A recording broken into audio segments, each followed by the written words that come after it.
పెదనాన్న ఇంటికి వెళ్ళిన పిల్లలిద్దరూ అన్నయ్యలతో పెదనాన్నతో రోజంతా చాలా సంతోషంగా ఆడుకున్నారు.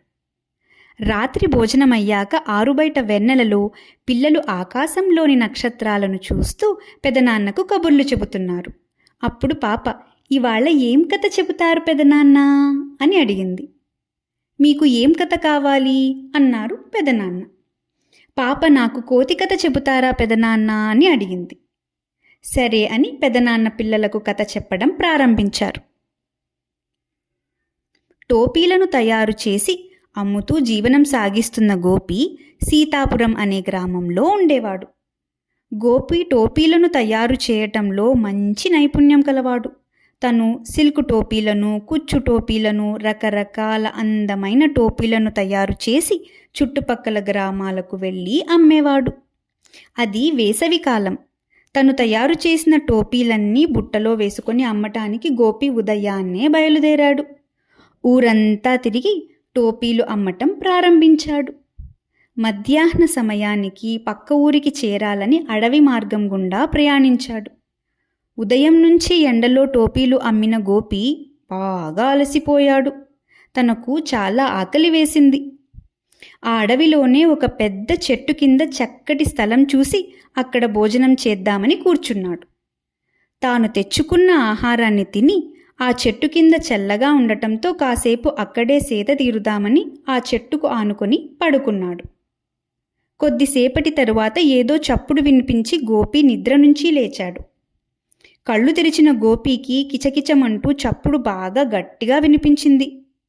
తన పక్కనే ఉన్న బుట్టలో ఒక్క టోపీ కూడా కనిపించలేదు.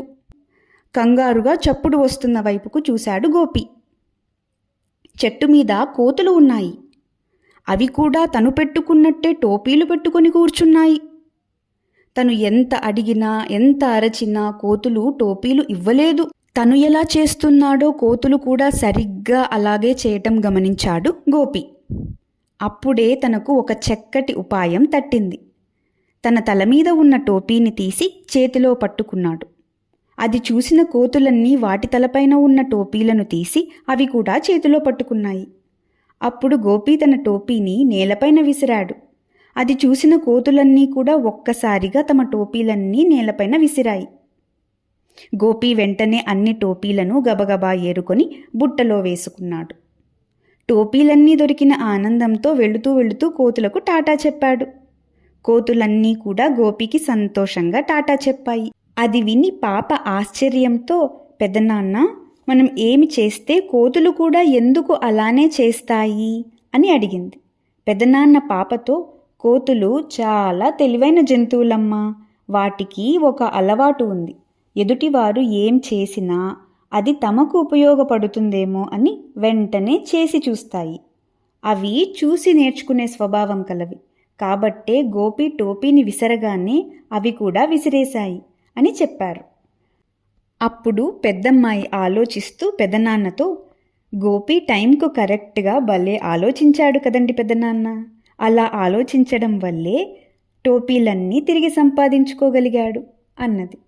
అప్పుడు పెదనాన్న చిరునవ్వుతో, అవునమ్మా, సమయం సందర్భాన్ని బట్టి ఆలోచించి సరైన నిర్ణయాన్ని తీసుకోవడాన్నే సమయస్ఫూర్తి అంటారు.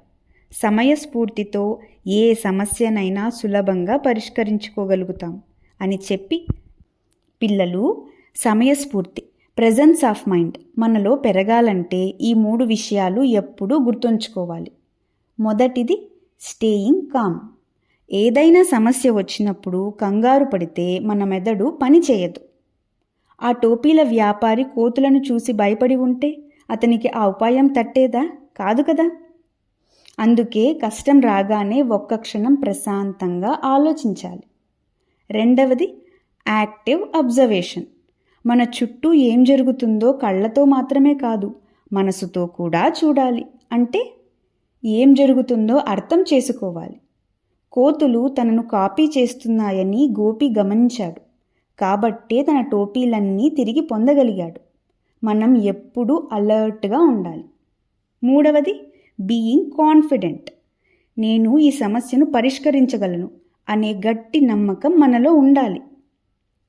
ఆత్మవిశ్వాసంతో ధైర్యంగా ఉంటేనే ఎంతటి కష్టానికైనా పరిష్కారం అనేది దొరుకుతుంది అని చెప్పి, అర్థమైందా పిల్లలు అన్నారు పెదనాన్న. పిల్లలిద్దరూ ఆనందంగా తలలు ఊపారు. ఆ చల్లటి వెన్నెలలో నక్షత్రాలను చూస్తూ పిల్లలిద్దరూ నిద్రలోకి జారుకున్నారు.